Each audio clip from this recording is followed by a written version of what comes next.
welcome back to Shawn Clement's weekly podcast.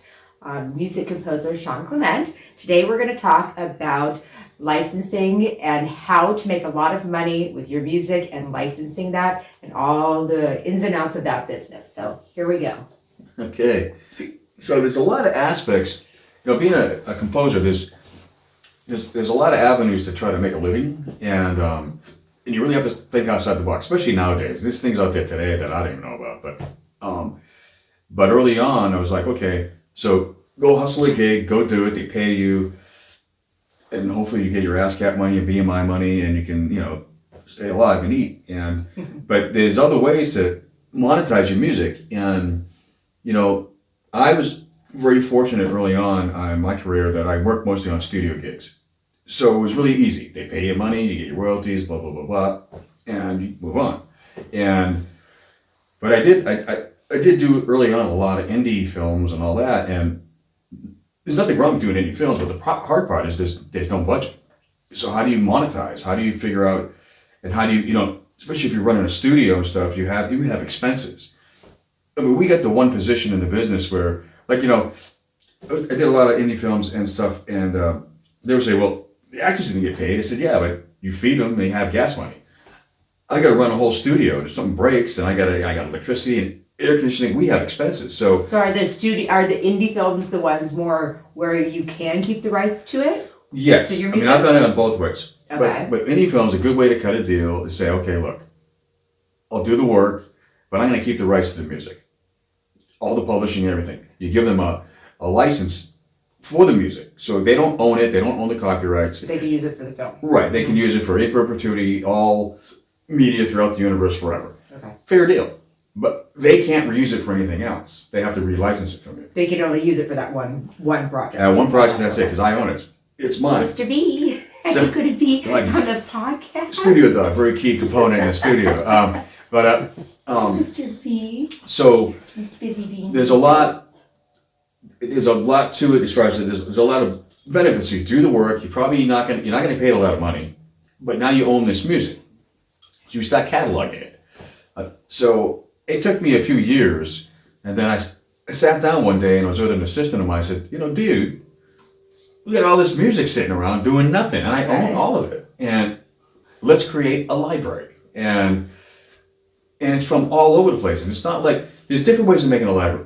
Are most of your things that are in the library from former projects you've worked on? Okay. Everything is. Okay. And there's a side to it that's not. But some people will just write library cues. They work for library companies, production. There's nothing wrong with that, but it's not done to picture. It's really different when you do it to picture. Writing music to picture is completely different than just writing a piece. At least to me it is. So I accumulated all this music, thousands of cues, and it's songs and stuff like that, and so we started organizing it, put into categories like genres, Okay. action, drama, romantic. How long are the pieces of music? They can be anything. They can be 30 seconds. They can be 10 minutes. Okay. And sometimes you can, when you're creating it, if you have stems, deliver the stems. And if someone wants to license it out and they want to change it around like they do in a lot of shows when you're writing, they can do that. So it's to your benefit. So I did this. I started doing this like 20 years ago. But What is your library called? well, right now it's Clementry Music, which is my company I've had since I was 18, and then I have a new company which is under Vintage Seas. Was it a bunch of vintage guitars? So that's where it came from. Right now I have a distribution deal through Spirit Music, which is really cool. Great company. And they do a lot of big library things, but at first I just distributed on my own. But you really have to organize it. You really want to really get your categories down, all that, and make it easy to find. Like that business has changed a lot in the last few years. And I got lucky a long time ago. I cut a deal with Viacom. It's a 10-year deal, and basically they just took all my music that I owned, and the benefit of this is it's not exclusive. What do you mean by that? In other words, I can still take my stuff and do whatever I want. So say I meet a young filmmaker. Okay. He's doing a film. He's got no money. He's got like $2,000 to score a movie, which is ridiculous. It's nothing. It's nothing. And that happens a lot because maybe it's the first time. That's what you have. Filmmaker, there's nothing wrong with that. You got to start somewhere. So I come and say, look, I'll write you a title theme. The rest of it you can use my library, and that's it. Now I got another gig. This guy's got the score for his movie, and then I keep all the rights. So if it does get distributed and sold, I'll make some royalties. And if this guy pops, maybe he takes me along. You don't know. And it happens. Not all the time, but sometimes. But that gives you a bargaining tool, and you're helping somebody, and you're helping yourself at the same time. It's a really cool thing to do. And then you just collect royalties. And I got really lucky with some of this stuff. I mean, my Viacom deal was crazy because not doing anything, I pulled in $60,000, $70,000 a year doing nothing. It's just like, good deal. and I'm still working on my other Money stuff. for nothing. Yeah, you're getting mailbox money. That's what they call it. But it's a way. It's just another avenue. And but now, how do you negotiate those publishing deals and keep the rights? Well, like I said earlier, when you're doing an indie film, they have no money, and they're in a bind. Right. Now, obviously, it's their baby, so they would like somebody to sit there for 6 weeks for free, writing all original music for film. But they have to be realistic. So you got to really talk to them and say, look, here's what I can do. Because I've had the benefit of here's real score music from real movies on your movie, and you get it for nothing, basically. Well, no, nothing, but and you get to meet new people. They get to meet you and all that. And I also did that with studio gigs. I would negotiate deals. Can they, like the library that you have, because you know how everything's changing and evolving and everything, how it went from film, with now, streaming, now things, on YouTube, TikTok, all that. Can they use your music as well? Like different avenues besides film and TV? Anything. Okay. It doesn't matter what it is, a commercial, voice message machines. Get on hold and you hear that crappy music. So it's probably mine. Who knows? I don't know. I hate you now. Because otherwise they got to pay for that stuff, And so I am on hold music. I'm in elevators. I'm everywhere. Oh God. But it's just another side of the business. People don't think about it. I thought about it, and I went, wait a minute. I got all this music. And what's interesting when you do studio gigs, what I love about this, they got to keep the publishing and all that, right? And I've done a lot of TV series, and so they get all this music, they own all the rights, and they do nothing with it. Why not? It's just sitting in an office somewhere, or why don't they do anything with it? because they're not thinking outside the box. So They should be creating libraries. Some of them have. Don't give them an idea. We could do it. Well, no, I did that. I went back to some of the TV series I did, and I literally did call them and say, look, that music's just sitting on a shelf. So most series, the music, like let's say you did, Buffy the Vampire Slayer or Dawson's Creek, which you did, then who owns the music exactly from that? Whoever. The studio. Oh, the studio. Okay. So with Buffy, it was Fox. Okay. Dawson's Creek was, it was a WB show. So you're right. I don't know what studio owned it though. But a lot of times they don't do anything with it. They just kind of just sit there. They need to own the rights because when they sell a show, right. They have to have everything together in one package. So people don't want to buy something and go, I have to go deal with such and such, right? So it makes sense when they do it. When I did Buffy, it was really interesting. I did the score. I didn't own the rights to the score, but they had me write a lot of songs. So my deal was, I own it. And that's it. And I made more money writing the songs than anything else because I owned all the rights. And here's what's interesting. I'm surprised that you're a good negotiator, but I'm surprised in a way that they didn't want the rights to that. They always want everything. Well, I said it's not going to happen. Right. And what happened was when they did the license deal, the music supervisor of the show did not know what he was doing. I got lucky. And so they only like, at first it's okay, we just need US TV rights and Canadian TV rights. Okay, fine. Well, that's a big show. Yeah. So all of a sudden it goes to Europe, it goes to Asia, it goes here. Every time they had to relicense my music. Then it went to, back then, VHS, got to relicense my music. Yeah. They did not do in universe in perpetuity. Oh. So, and then the final straw was great. This is great. I'm in Costco, and I see a season 2 box set of Buffy the Vampire. I go, I'm interested. So, and part of my deals with every show is I get 3 pieces of everything they do. like T-shirts, whatever. I get everything. Why three? But so I Why said, three? because I want to sell two and keep one. That's the way it is. I kind of like that. And so I buy the box set because I'm curious. I'm really curious. Mm-hmm. All my songs are in the show. They had no license deal.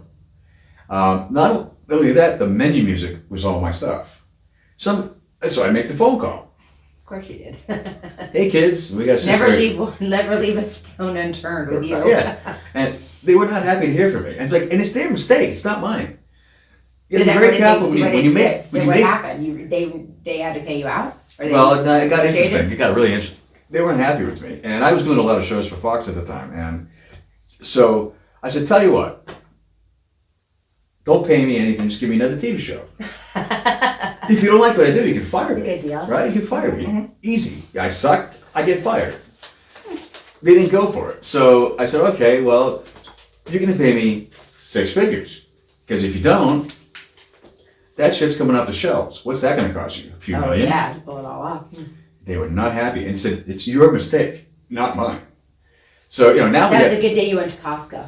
That was smart. I'm like, I'm getting my big chicken thing, and it's all big stuff. Costco. And I go, I just made $100,000, I didn't know that yet, but so what they finally did is in perpetuity, all things, all universe.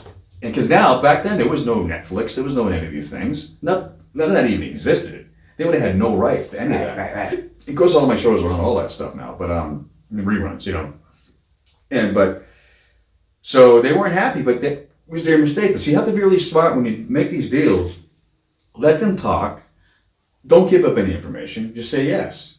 But I always like to ask anyway. Like I always ask for more than they offer. Like I did a show. The way it all started on the studio stuff. I talked a little bit about the indie stuff. That's a lot easier. Studio stuff is different because it is what it is. But like I did a show way back in my beginning. It's like the first reality show. World's scariest police chases, right? And Fox thought the thing was going to tank, right? So they were just like, they didn't want to do the show. And so they called me in. It was a blessing, actually. And so my rate at the time to do a show was like $15,000 an episode. So I said, tell you what, give me $8,500. I keep the publishing. Huh. They went, okay, made me millions overnight. And we ended up doing years and years of this show. And why do you think that show took off so well? Like, why did they finally stop? I don't know. I think it was somebody ever saw a show like that. It wasn't done yet, and the guy that created it was a genius. And he had created Cops originally, then left, and then he came up with this idea, and there was nothing like it before. What was his name? Paul Sajanovich, cool dude, and I ended up working with his kid a lot too. And but they just, Fox didn't want this thing, and it was a monster. And everybody got rich off this show. And that became my standard deal with Fox. So that's how I got the studios to give me publishing. And I said, well, I'm not going to work for less than that. So I took less up front to get more on the back. And back then, the back end was everything. There was no streaming. There's no back end in streaming. It sucks. It's horrible. But network television. Do you think that'll ever change? No. You got to get it up front. But network is different because there's all commercials feed the money, and that's where the royalties come from. Actually, that's how there's a whole deal how they negotiate deals, like with ASCAP and BMI and CSAC. CSAC's a different animal, but so that was how I got that. And now who knows? I took a gamble because if it flopped, I'm done. But it didn't, and then now. Risk taker. So yeah, and that became my deal. And but normally, the studio takes all the publishing and copyright, and that's fine. So all that music ends up in my library. How many pieces of music do you currently have in your library? Well, what I'm licensed out now, I'm only licensed out about 5,000 tracks. Okay. Just 5,000. Yeah. Big deal. but they've been everywhere, and it's all over the world. So it's like. So if someone wanted right now to use your music for a show or project they're working on, what would be their best way to do that? Well, I'm distributed through Spirit Music, so they contact them. And So they would contact Spirit Music and say, we want to use some of Shawn Clement's. yeah, and then How do they know what's in the library? How do people know? Well, the way Spirit Music works, like I said, things have changed a lot since when I was just doing it on my own.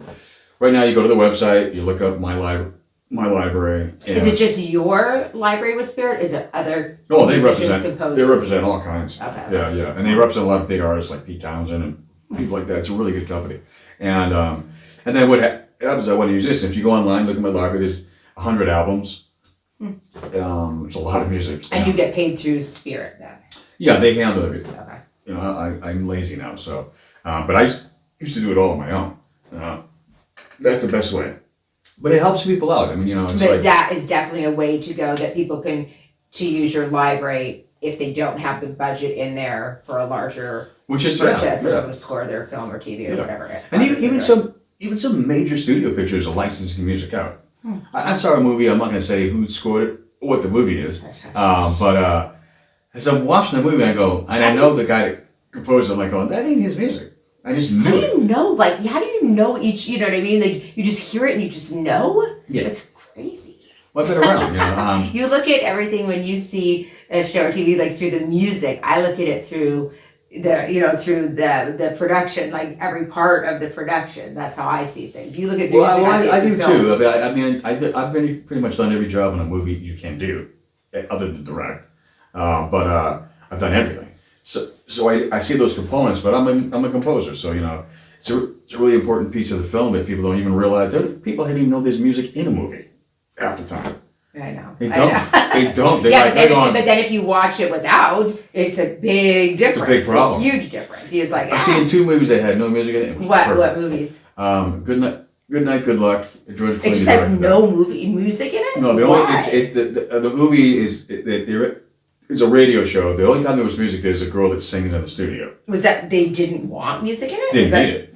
And I remember I went to the one of the screenings of that, and George Clooney was there, and so I went up to him and talked to him. I said, "Look, I'm a composer." He goes, "I know, there's no music. You hate me." I said, "He didn't need a note." I applaud him. So we became friends. We became friends through that. Kind of weird. And then another movie that's amazing. No Country for Old Men. There's not one note of music. Wow. Huh. And it doesn't need it. The movie's fine, But anyway, different question, but different topic.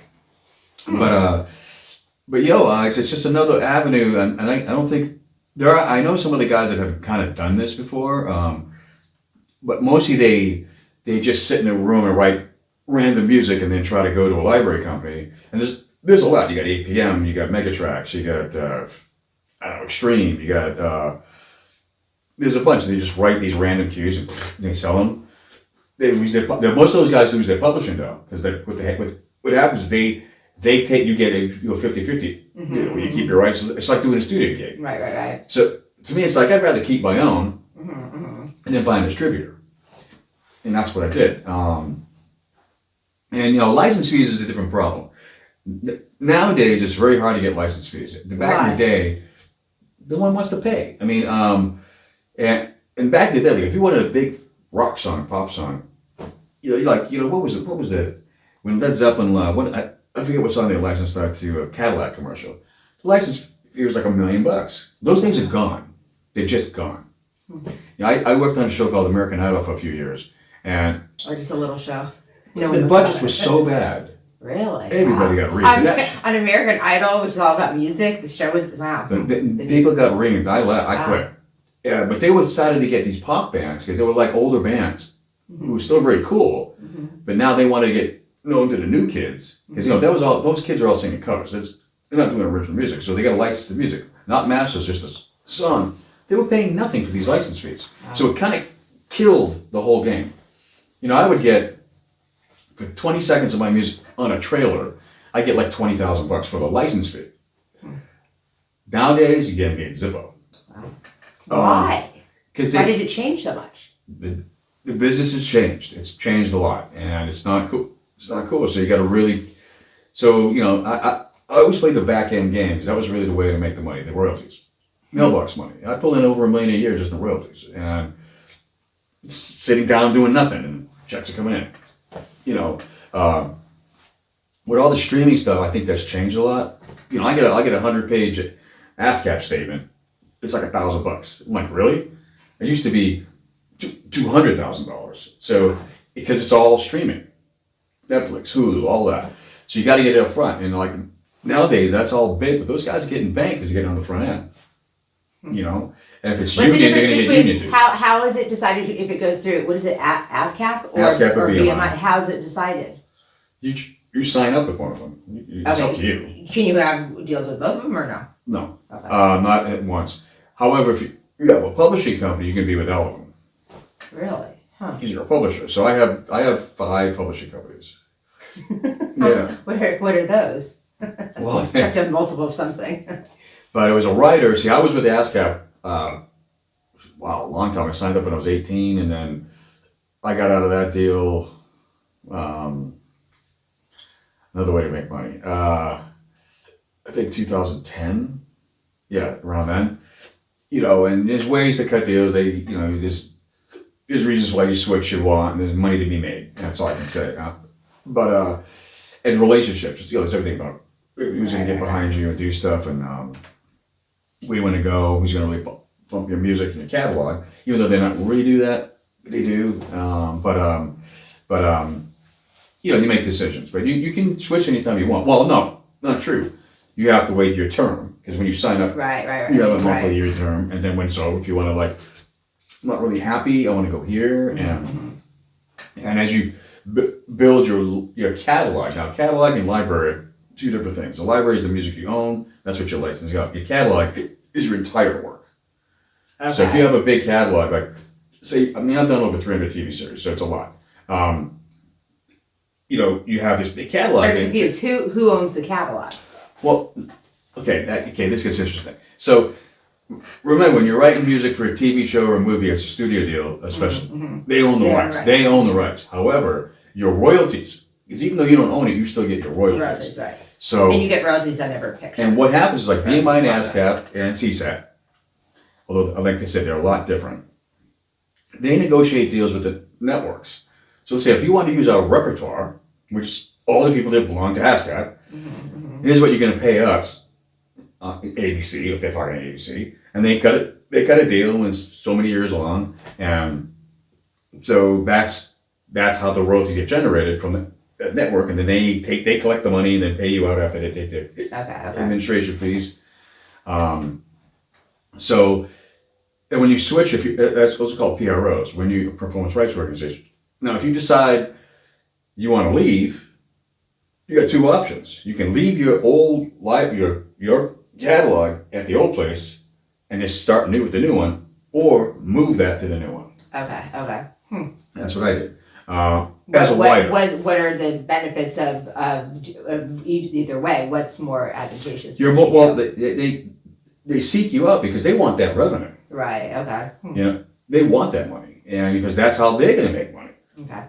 They want to make more than ASCAP. And ASCAP wants to make more than BMI. Right. So they want to. So they want somebody that's like, hey, we want those shows, because then they can negotiate better deals on a network. So say, I'm going to say ABC as an example. Say they got 20 shows on the air, and 10 of them have ASCAP writers, the other 10 have BMI writers. Well, they want more writers on their side because they're going to be able to make more revenue. Okay. So that's how it works. They're big decisions to make, but those are later on in your career. Right. At first, just sign up with somebody, because if you don't, you ain't gonna make anything. And a lot of young composers don't get this part. This is where they screw up. I saw something. There was some forum on ASCAP, and these mostly trailer writers, right? Because they don't really gonna make a lot of royalties. Trailers don't really make much on royalties. You can make bankload up front, but they don't want to. They're not into royalties because they don't understand it. It's like, what if you make the jump to TV or big films? That's where all your money's going to come from. Right. It's huge. And so I was just reading this stuff going, morons. And I mean, I didn't say anything. I was like going, they don't understand. I mean, I got it right away. I'm like, one of the first, it was a stupid show, Entertainment Tonight. I like that show. No. Yeah.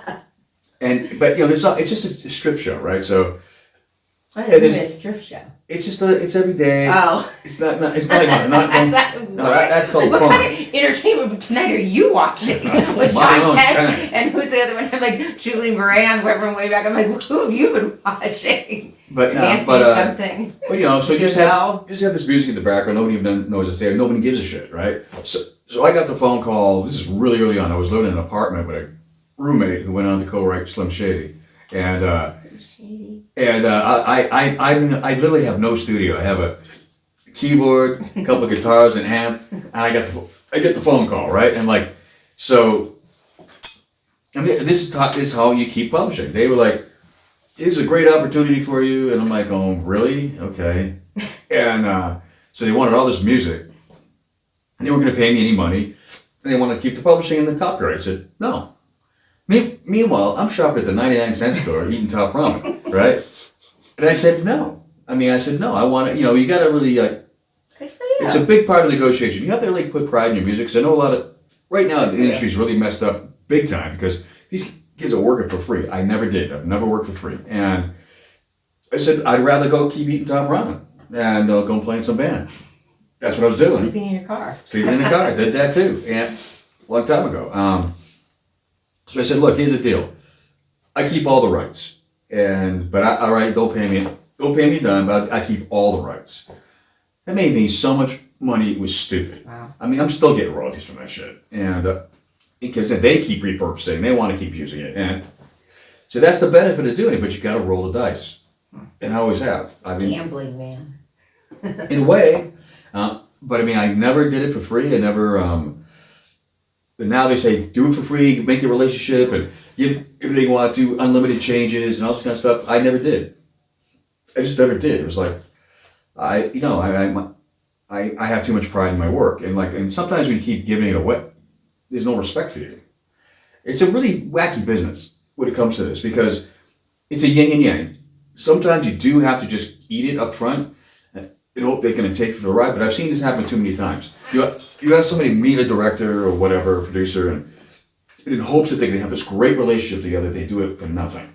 Mm-hmm. And then the show pops, the producer or director pops, and guess what? They go for a big name. Right. Dump the little guy. That's happened to me. So what did you do? You did get it. I've seen it happen a lot. Sometimes it works out. Sometimes if they're faithful and they go, man, you were there to help me out, and it works. They get this great relationship that happens. So you have to just kind of weigh it out and look at your expenses. Where I'm at now these days.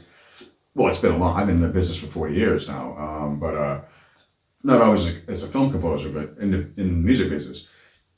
Now I run a ranch, so it's like just to turn the studio on, you're gonna blow $1,000 a day easy, and so you can't work for free. It doesn't make sense. I've cut deals too that this kind of led to me getting a production deal at Paramount Pictures for a while. I would say, okay, here's the deal: make me a producer. Give me a producer. Give me points. The thing with points gets weird. You never see them actually. I know. That's what my dad would say. They screw you. I've done a lot of indie films. Again, indie films that they say, okay, man, you're gonna get back end and all this. They sell the film and they find ways to say we didn't make any money. Right. And you go, wait a minute. I just you were at Sundance.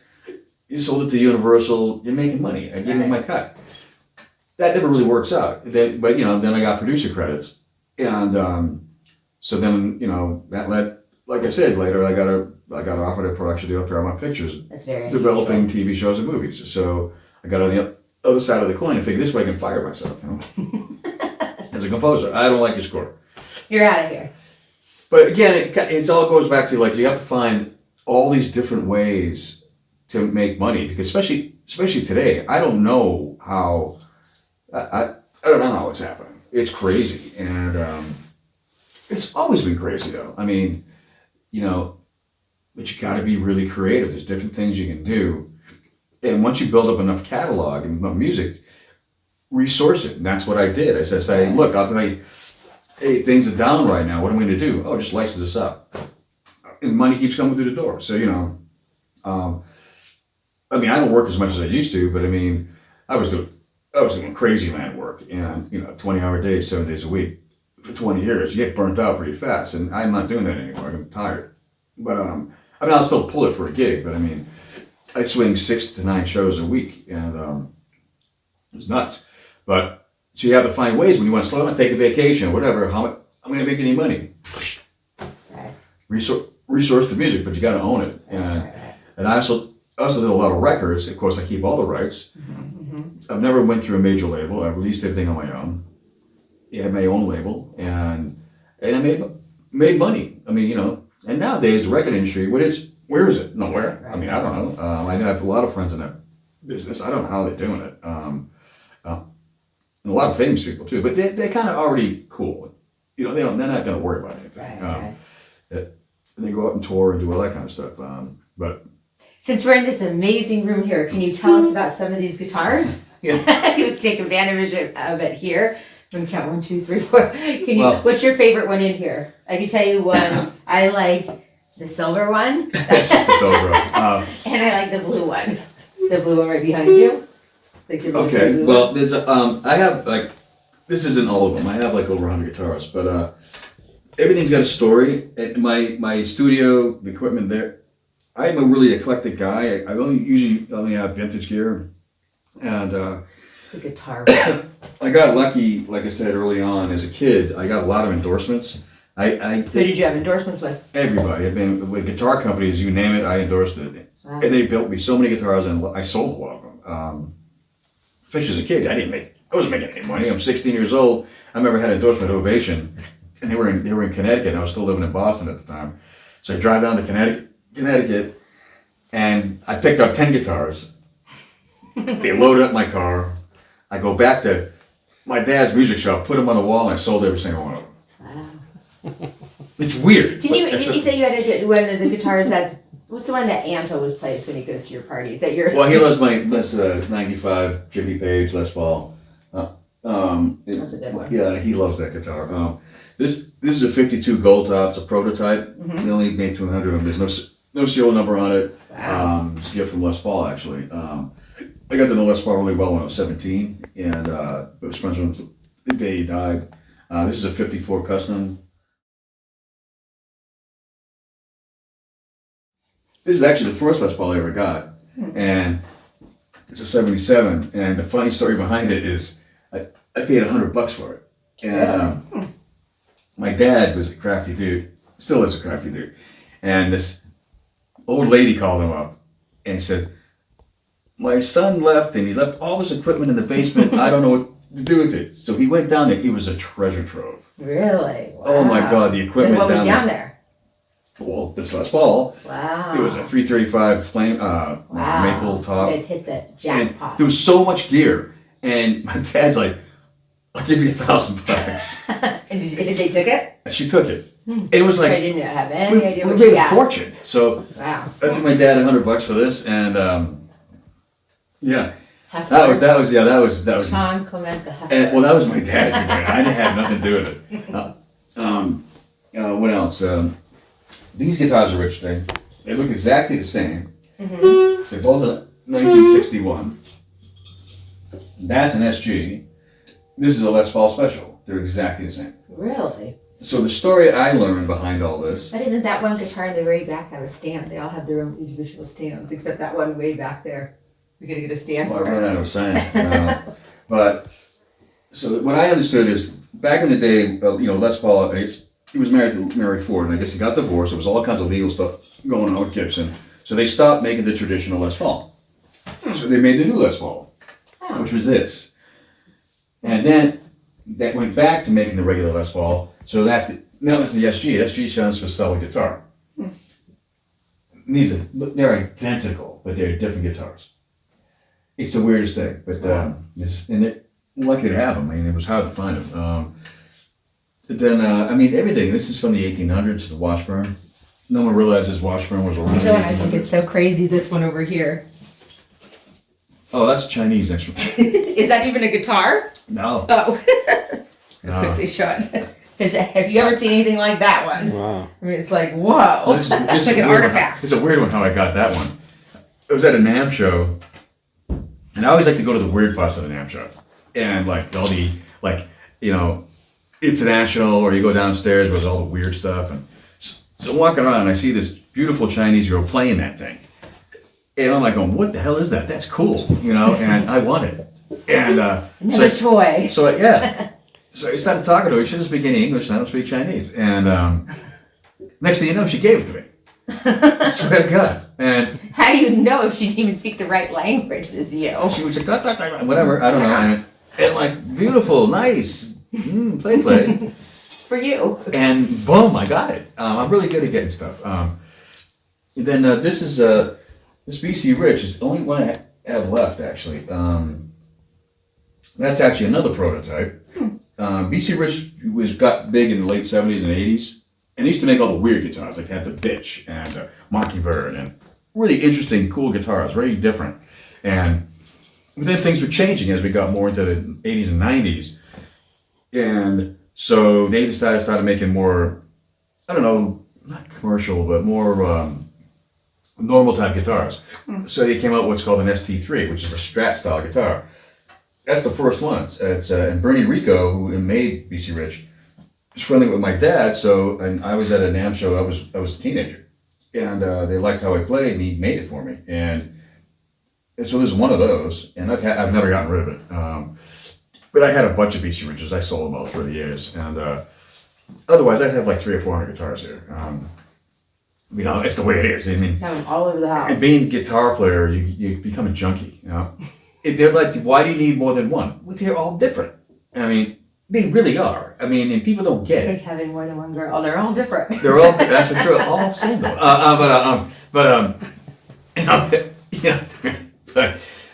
And like, I had to stop because it was just like, I don't have no room. I got everything I need. Is there things I want? Of course. There's things I got rid of, which I never did. Your own guitar center. Probably could have, but it's like I was just on the phone with my dad yesterday. He calls me, goes, dude.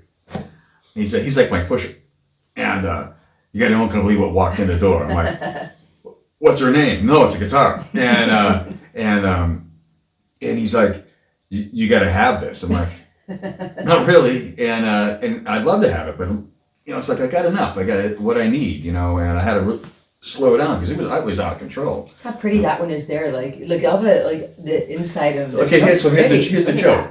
I told you my ovation story. Those are ovations. I actually bought those, so I had them all for free, and then I go out and buy two. I'm like, what's wrong with me?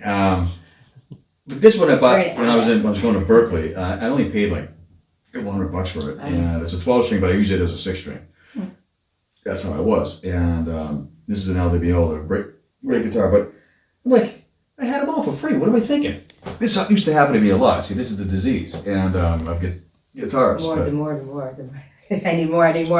This is a cool one right here. I call it the Elvis guitar. My Gretsch. I don't know if you can see it.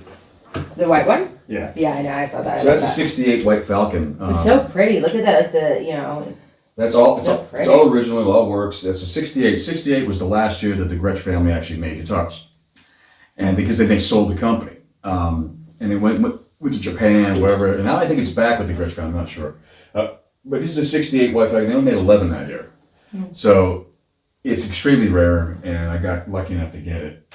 And they're all so different though. Like the ones that have designs, the one that have this little thing. That's what I'm trying to say. That's why you have to have so many, And there's more. There's guitars all throughout my house. The closet's full too.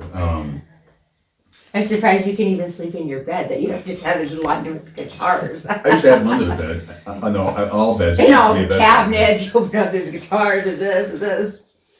But I have friends that have like literally 2,500 guitars. Didn't you say like the Joe Walsh? Yeah, he has like 2,500 guitars. It's like, wow. I wonder if he would even notice if you tip one. He's got some, slid it his here guitars in are your insane. bag. But I know a lot of guys like that. It's like, I'm good. I'm like, if, It's so funny whenever though when you go out or something, then you come back here and check this room, you always look around and just like to see if all the guitars are here. Like someone's just gonna steal one off the wall. It'd be pretty awesome. Well, you gotta be careful with that. Like when I have parties here, it's like, make sure you get this. Because sometimes it seems like there's so many, you might not miss one. No. The thing about it is, I'm not just a collector. Every single one of these I've used, either on a record, a movie score, some I've had since I was a kid. I mean, some of them custom made for me. Here's a cool one. It's a guitar violin. Oh, I became really good friends with the guy who invented it. Wait, that one there? Yeah. Oh, that's amazing. Guitar viola. This guy makes incredible instruments. It's like off the wall. And he's a cool dude. And early on, he made that for me. And so you can bow it like the Jimmy Page. Only you can really bow it because it's curved. It's like a violin. Neat. What's it called? Guitar viola. Oh, Yeah. Makes sense. And they're all like, this is a banjo guitar, but they made this for me because I had specific needs. So it was a 6-string electric banjo, and there's 3 pickup systems in it. And I had to make it for me because I... Which one? That one? No, one next to it. Okay.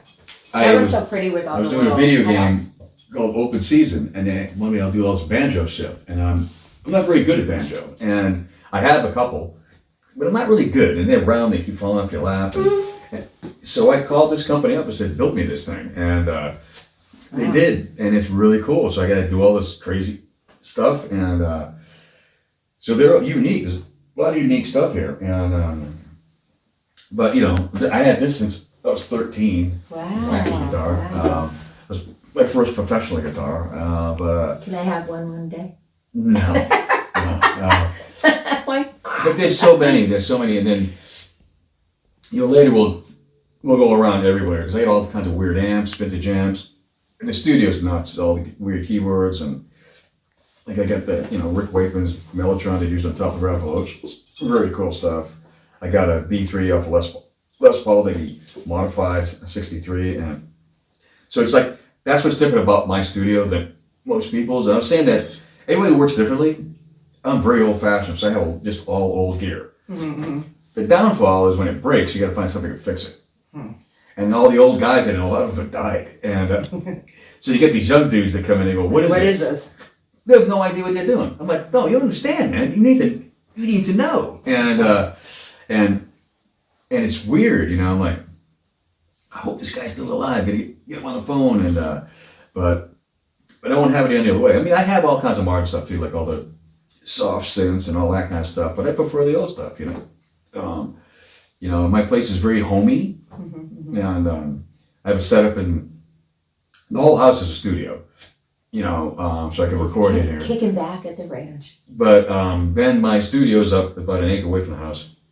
That's the real studio, I guess. But even that stuff is, I keep thinking it's new, and I realize it's 25 years old. I'm like, it looks brand new up there, but Yeah, but it's old. I don't even know. It's like I don't even know what any of that stuff is out there. That would take me days to figure out, go through the whole thing. And it's wired completely weird. Like people that I know a lot of different like engineers, producers, and record producers and stuff like that. And they come to my place and they go, "Dude, how the hell do you know where anything is?" But it works, It's everything's backwards compatible.